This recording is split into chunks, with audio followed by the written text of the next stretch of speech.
Kita dari Gerakan Aktivis Peduli Hukum Indonesia hadir di sini untuk memberikan dukungan penuh terhadap lembaga KPK untuk bagaimana menyelesaikan persoalan korupsi di bangsa Indonesia, di seluruh tanah air Indonesia. Karena persoalan korupsi adalah kejahatan yang paling besar, kejahatan yang harus kita sama-sama pemerintah harus menuntaskan persoalan ini.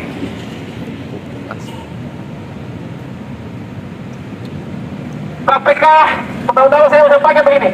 KPK adalah lembaga yang bersih. KPK adalah lembaga yang independen. Oknum-oknum yang merusak lembaga KPK. Maka dari itu, untuk memperbaiki lembaga KPK, untuk menyelesaikan seluruh tugas lembaga KPK, maka KPK membutuhkan kami selaku mahasiswa, selaku pemuda, selaku masyarakat untuk apa kawan-kawan? Untuk memberikan dukungan terhadap lembaga KPK untuk menyelesaikan persoalan korupsi di bangsa Indonesia. Hari ini korupsi terdapat di Sulawesi Selatan, kawan-kawan, yang harus ketahui kawan-kawan. Kawan-kawan yang harus ketahui kawan-kawan. Mungkin saja di sekitaran Pulau Jawa ini baru ada rel kereta kawan-kawan. Di Makassar, Sulawesi Selatan, yang dimana pembangunan rel kereta pertama di Sulawesi Selatan, anggaran yang begitu besar, kemudian dikorupsi oleh oknum-oknum tertentu kawan-kawan. Ini foto-fotonya.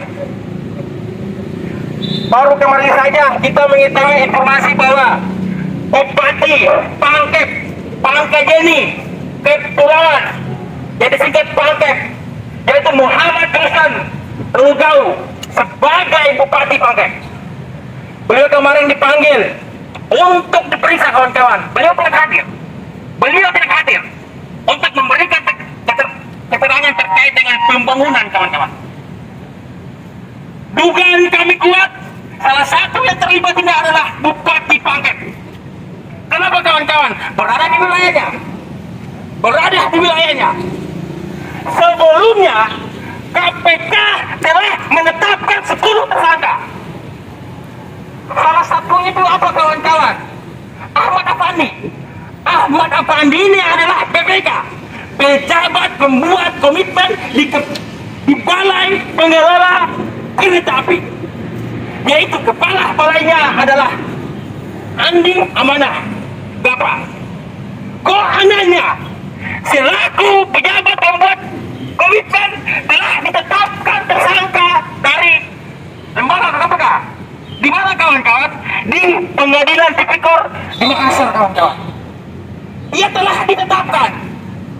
Pokoknya 10 orang itu dari pemberi suap dan menerima uang suap, mereka sudah ditetapkan. Tapi anehnya, Amanah Gapa ini tidak ditetapkan sebagai tersangka, tidak dipanggil oleh lembaga KPK. Ini ada apa? Bahkan Kementerian Perhubungan memberikan jabatan yang spesial buat Amanah Gapa. Dari kepala Balai Pengelola Kereta Api, ia berganti naik menjadi kepala Balai Pengelola Transportasi Darat. Lebih besar wilayahnya. Sudah sangat jelas korupsi tersebut dari tahun 2001 sampai 2023. Beliau diberikan jabatan yang sangat spesial oleh Kementerian Perhubungan kawan-kawan. Kemarin saya melihat di berita kawan-kawan, Kementerian Perhubungan dipanggil oleh KPK tetapi tidak diperiksa oleh lembaga KPK, malah diperiksa oleh Dewan Pengawas. Ini yang konyol. Dewan Pengawas tidak memiliki kewenangan sampai di situ. Dewan Pengawas memiliki kewenangan adalah memberikan regulasi, memperhatikan seluruh ketua anggota KPK yang menyalahi aturan di lembaga KPK. Tapi Dewan Pengawas periksa yang namanya Kementerian Perhubungan. Ini ada apa kawan-kawan? Jangan sampai dugaan kami, anggaran yang merugikan negara tersebut dilakukan oleh Amanah Gapa dan koridornya ikut terseret dan terlibat Kementerian Perhubungan. Maka sudah jelas lembaga KPK yang dipimpin oleh Kakanda Nawali Pembangunan harus segera harus segera memberikan, segera tangkap seluruh para koruptor dan sita seluruh aset-aset kekayaan orang-orang yang terlibat dalam koruptor tersebut. Miskinkan mereka, miskinkan mereka. Beberapa hari yang lalu kok lembaga KPK jago gagah menangkap seluruh para koruptor, menangkap seluruh orang-orang yang terlibat dalam kejahatan kekayaan, kawan-kawan. Maka hari ini kami sampaikan kepada lembaga KPK, harus segera usut tuntas persoalan dugaan korupsi pembangunan rel kereta api di Sulawesi Selatan. Seluruh orang-orang yang terlibat kemudian harus diberikan efek jerah. Tangkap mereka, miskinkan seluruh mereka. Jangan biarkan amanah GAPA ini tidak dipanggil seolah dia adalah dewan hukum.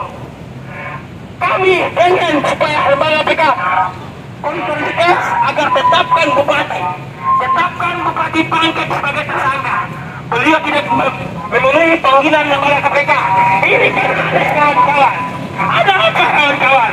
Padahal orang-orang yang memberi suap dan menerima suap sudah ditetapkan oleh lembaga KPK sebagai tersangka di pengadilan tipikor di Makassar tersebut.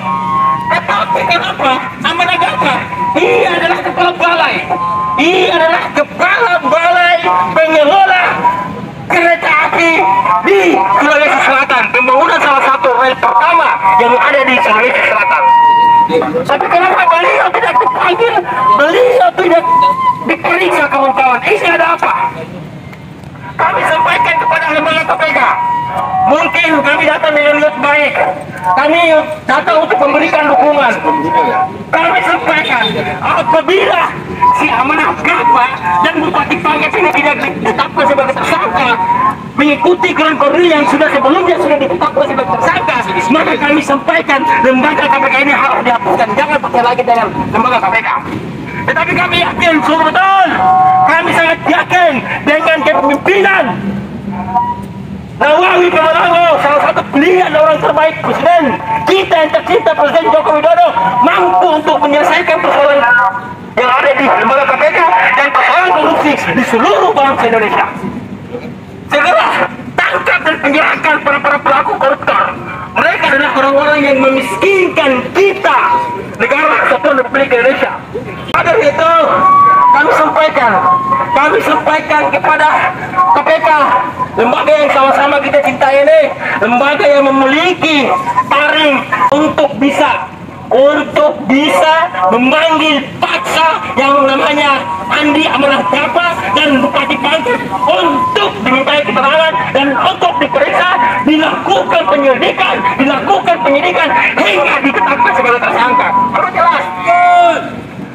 Si orang pejabat pembuat komitmen Ahmad Afandi, dia adalah di bawah yang namanya Andi Amanah GAPA. Ia adalah kepala balai pengelola kereta api. Bila ada lebih dari satu orang diduga melakukan tindak pidana korupsi, artinya ada di situ ada yang melakukan, turut melakukan, ikut serta melakukan, teman-teman. Itu sangat jelas di dalam undang-undang pidana, sangat jelas. Plegar, teman-teman, yang melakukan, ikut melakukan, serta melakukan, teman-teman. Seharusnya apabila PPK, pejabat pembuat komitmen, diperiksa oleh Komisi Pemberantasan Korupsi, kenapa kode-kodenya bupatinya tidak diperiksa? Kenapa pengelola transportasi tidak diperiksa? Ini menjadi kejanggalan bagi kita sebagai mahasiswa dan pemuda. Saya pikir Komisi